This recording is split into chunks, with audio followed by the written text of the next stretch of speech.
क्या आप यकीन करेंगे अगर मैं कहूं कि एक ऐसी बारात है जो इंसानों की नहीं बल्कि भूतों की होती है? हाँ, आपने सही सुना, भूतों की बारात। गांव की उस पुरानी हवेली में कुछ तो है, कुछ ऐसा जो हमारी समझ से परे है।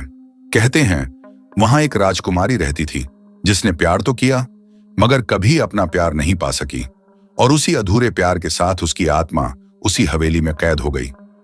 रात के सन्नाटे में जब हवेली के पास से गुजरते हैं लोग, अचानक ढोल की आवाजें सुनाई देती हैं। एक रहस्यमयी बारात हवेली की ओर बढ़ती है। दूल्हा, घोड़े, बैंड, सब कुछ है, पर दुल्हन का चेहरा कुछ छिपा हुआ सा। उसकी चमकती आंखें आपको सीधा भीतर झांकने पर मजबूर कर देंगी। लेकिन इस बारात का अंजाम क्या होता है? क्यों ये बारात हर साल निकलती है? और आखिर क्या राज है इस हवेली का? जानिए इस खौफनाक और रहस्यमयी कहानी के पीछे का सच इस वीडियो में। गांव में एक पुरानी हवेली थी। कहते हैं उस हवेली में एक राजकुमारी रहती थी जो किसी राजकुमार से बहुत प्यार करती थी, लेकिन उसका प्यार अधूरा रह गया और वह हवेली में ही दम तोड़ गई। तभी से उस हवेली में अजीब अजीब आवाजें सुनाई देती थीं। एक रात गांव के कुछ लड़के हवेली के पास खेल रहे थे। अचानक उन्हें दूर से ढोल की आवाज सुनाई दी।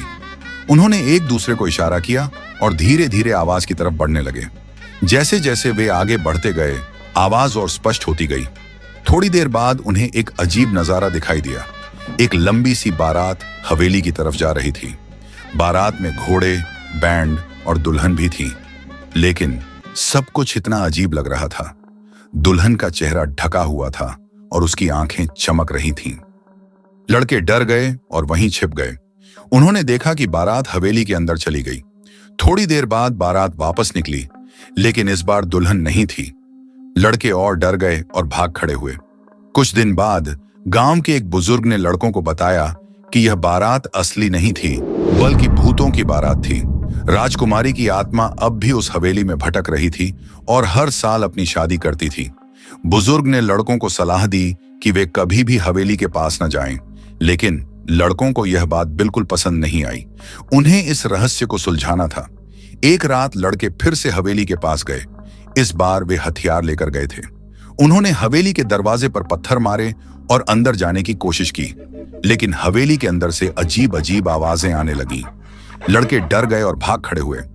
अगले दिन लड़कों ने गांव के पुजारी से मदद मांगी।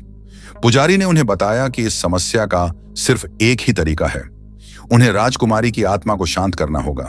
पुजारी ने लड़कों को बताया कि उन्हें हवेली में जाकर राजकुमारी से माफी मांगनी होगी। लड़के डरते हुए हवेली में गए। हवेली के अंदर अंधेरा छाया हुआ था और हवा चल रही थी। लड़कों को लगा कि कोई उन्हें देख रहा है। थोड़ी देर बाद उन्हें राजकुमारी दिखाई दी। वह एक कोने में बैठी रो रही थी। लड़कों ने हिम्मत करके राजकुमारी से माफी मांगी। राजकुमारी ने उन्हें क्षमा कर दिया और कहा कि वह अब शांत हो जाएगी। उस रात के बाद से गांव में कभी भी भूतों की बारात नहीं निकली।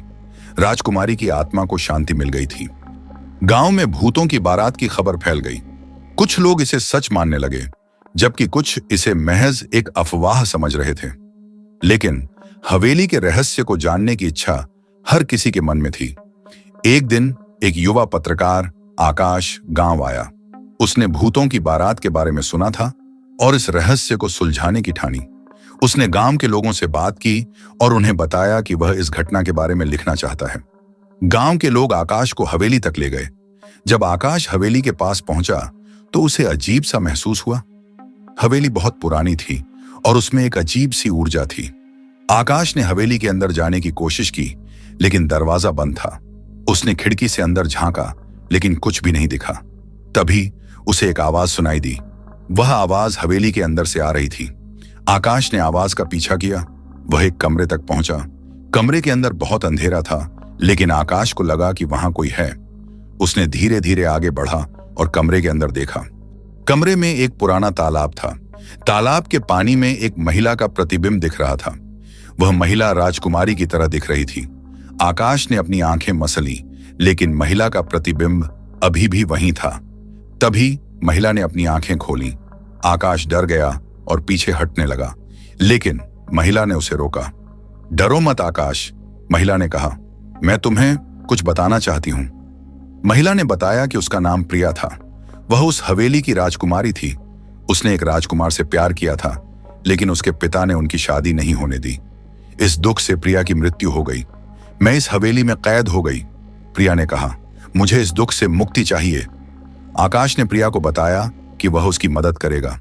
उसने प्रिया को बताया कि उसे इस हवेली को छोड़ना होगा और अपनी आत्मा को शांति देनी होगी।